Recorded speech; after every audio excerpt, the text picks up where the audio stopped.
बिहार की महिलाओं के लिए खुशखबरी है। खुशखबरी हर बिहार के उस अभ्यर्थी के लिए है जिसने आंदोलन किया, जिसने लड़ाई लड़ी, डोमिसाइल नीति की आवाज उठाने के लिए सरकार की लाठियां खाई हैं, लेकिन झुके नहीं हैं।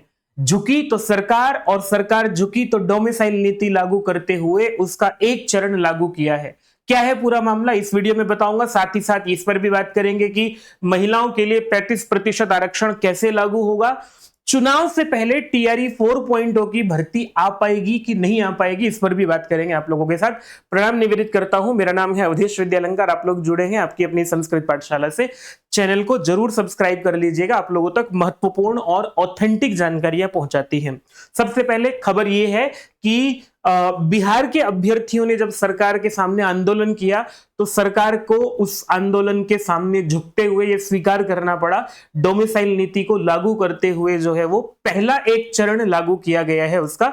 बाकी भी अभी आने वाले समय में आप लोगों को इसके नोटिस सरकार के द्वारा निकाले गए नोटिस दिखाई देंगे। सभी सरकारी सेवाओं में और सभी संवर्गों में जितनी भी सरकारी नौकरियां हैं बिहार में, उनमें महिलाओं को 35% आरक्षण दिया जाएगा सभी नियुक्तियों में, चाहे वो शिक्षक भर्तियां हैं, चाहे वो और सरकारी भर्तियां हैं। बिहार के द्वारा निकाली जाने वाली सभी भर्तियों में, जो कि लगभग 2 लाख नौकरी देने की बात सरकार ने चुनाव से पहले करी है, तो वो उनमें 35% महिलाओं को लाभ होगा। एक ये विशेष बात है, और लाभ होगा केवल और केवल बिहार राज्य की मूल निवासी महिलाओं को ही। ये बाहर के राज्य की महिलाओं को ये लाभ प्राप्त नहीं होगा, बिहार के मूल निवासियों को ही 35% आरक्षण दिया जाएगा। ये एक बड़ी घटना है बिहार के इतिहास में, क्योंकि विद्यार्थियों महिलाओं का प्रतिनिधित्व बढ़े, इसको लेकर के सरकार ने कदम उठाया है। ये तो हुई महिलाओं को इसका बड़ा अवसर होगा, और महिलाओं की स्थिति बिहार में इससे बहुत सुधरने को भी आएगी, बहुत सुधरेगी भी। ये बात हुई विद्यार्थियों महिलाओं को 35% आरक्षण की, और इसके साथ साथ डोमिसाइल नीति का एक चरण भी ये लागू होता दिखाई दे रहा है हमें। अब क्या है बात विद्यार्थियों, क्या चुनाव से पहले टीआरई 4.0 भर्ती आ पाएगी? देखो विद्यार्थियों, क्योंकि पहले एस्टेट कराया जाएगा, एस्टेट के बाद फिर उसका रिजल्ट आने के बाद ये शिक्षक भर्ती निकाली जाएगी, लेकिन अभी एस्टेट की दूर दूर तक कहीं कोई संभावना नहीं दिख रही है। हालांकि आप लोगों तक ये खबरें पहुंचती होंगी कि अब निकला, तब निकला और तब निकला, लेकिन बिहार सरकार के द्वारा कहा जरूर गया है कि हम बिहार एस्टेट कराएंगे, परंतु अभी भी कोर्ट में है। 15 जुलाई को सुनवाई है, 15 जुलाई के बाद जाकर के सरकार की स्थिति पता लगेगी।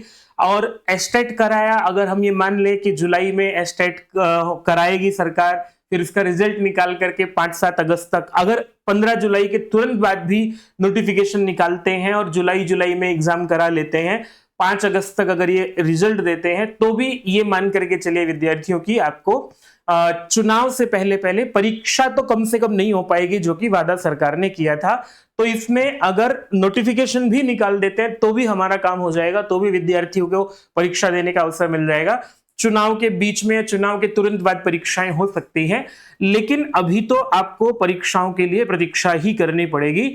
जैसे दबाव बना करके डोमिसाइल नीति लागू कराई है, ऐसे ही दबाव बना करके परीक्षा भी कराई जा सकती है। इसके लिए आप लोगों ने बहुत सारी लड़ाइयां लड़ी है, हम अपने स्तर से आवाज उठाते हैं, हम अपने स्तर से आवाज उठा ही रहे हैं। आपको क्या लगता है मुझे कमेंट करके जरूर बताइएगा, और चैनल को सब्सक्राइब जरूर कीजिएगा। फिलहाल आप में से कितने ऐसे लोग हैं जो इस नीति से, डोमिसाइल नीति के लागू होने से, या महिलाओं को इस 35% आरक्षण होने से खुश हैं, या बाहर के ऐसे कितने लोग हैं जो इससे मायूस हैं, क्योंकि अब उनको अवसर संभवतः नहीं मिलेगा ये वाला 35% आरक्षण होने के बाद। लेकिन बिहार में महिलाओं को अवसर मिल रहा है, ये खुशी की बात है। आप लोगों को क्या लगता है? अपने व्यू, अपने विचार जरूर व्यक्त कीजिएगा वीडियो पर कमेंट बॉक्स में। नमस्ते।